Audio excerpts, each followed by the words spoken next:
ओम श्री गणेशाय नमः। राधे राधे मेरे प्यारे भाइयों बहनों माताओं व बंधुओं, संस्कार की बातें चैनल में आपका स्वागत है। बंधुओं, फागुन मास में मैं आपके लिए लेकर आई हूँ श्री शिव महापुराण की कथा। शिव महापुराण की कथा को फागुन मास में रोजाना सुनने मात्र से भगवान शिव की कृपा आप पर बरसने लगेगी। बंधुओं, फागुन मास में रोजाना शिव महापुराण की कथा को अवश्य सुने। यदि आप रोजाना फागुन मास में शिव महापुराण की कथा को सुनते हैं तो भगवान शिव आपको मनोवांछित फल प्रदान करेंगे।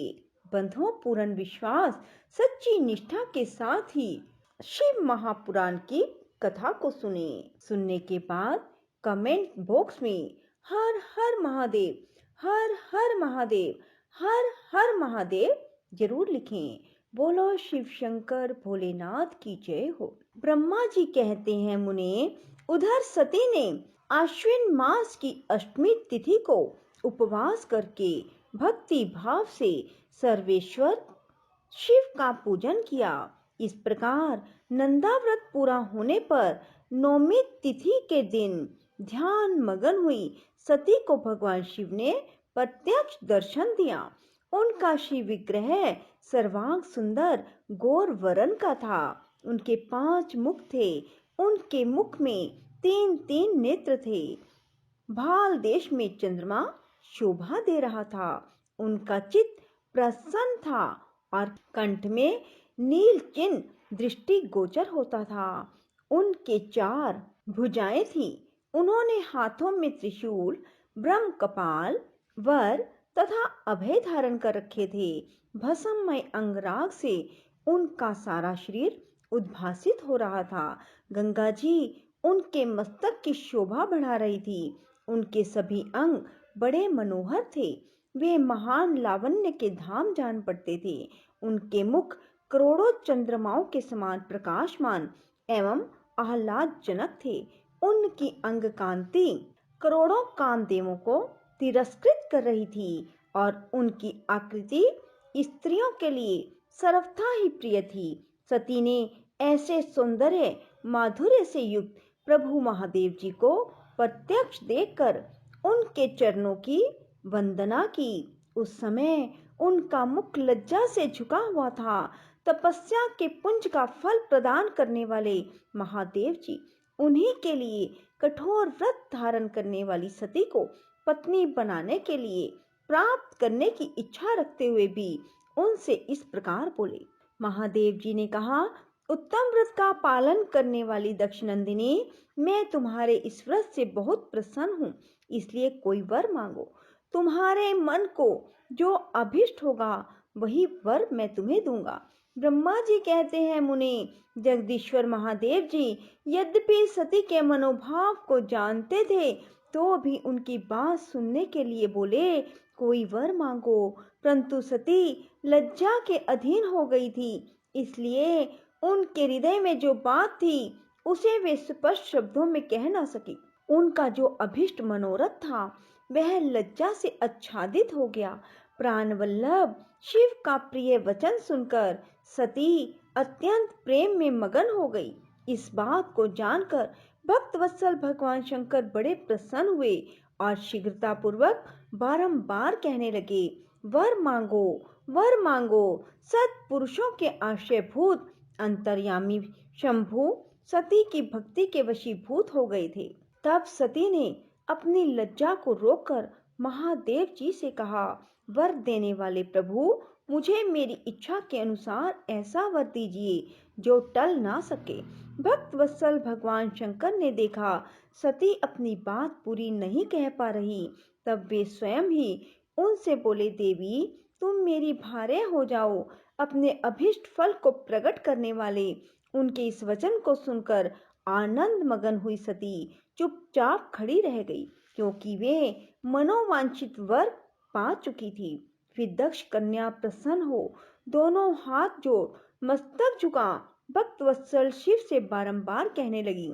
सती बोली, देव आदि देव महादेव प्रभो, जगतपते, आप मेरे पिता को कहकर वैवाहिक विधि से मेरा पानी ग्रहण करें। ब्रह्मा जी कहते हैं, नारद, सती की यह बात सुनकर भक्त वत्सल महेश्वर ने प्रेम से उनकी ओर देखकर कहा, प्रिय, ऐसा ही होगा। तब दक्ष कन्या सती भी भगवान शिव को प्रणाम करके भक्ति पूर्वक विदा मांग जाने की आज्ञा प्राप्त करके मोह और आनंद से युक्त हो माता के पास लौट गई। इधर भगवान शिव भी हिमालय पर अपने आश्रम में प्रवेश करके दक्ष कन्या सती के वियोग से कुछ कष्ट का अनुभव करते हुए उन्हीं का चिंतन करने लगे। देव ऋषि फिर मन को एकाग्र करके लौकिक गति का आश्रय ले भगवान शंकर ने मन ही मन स्मरण किया। त्रिशूलधारी महेश्वर के स्मरण करने पर उन्होंने सिद्धि से प्रेरित हो मैं तुरंत ही उनके सामने जा खड़ा हुआ। तात हिमालय के शिखर पर जहां सती के वियोग का अनुसरण करने वाले महादेव जी विद्यमान थे, वहीं मैं सरस्वती के साथ उपस्थित हो गया। देव ऋषि सरस्वती सहित मुझे आया देख सती के प्रेम पाश में बंधे हुए शिव उत्सुकता पूर्वक बोले।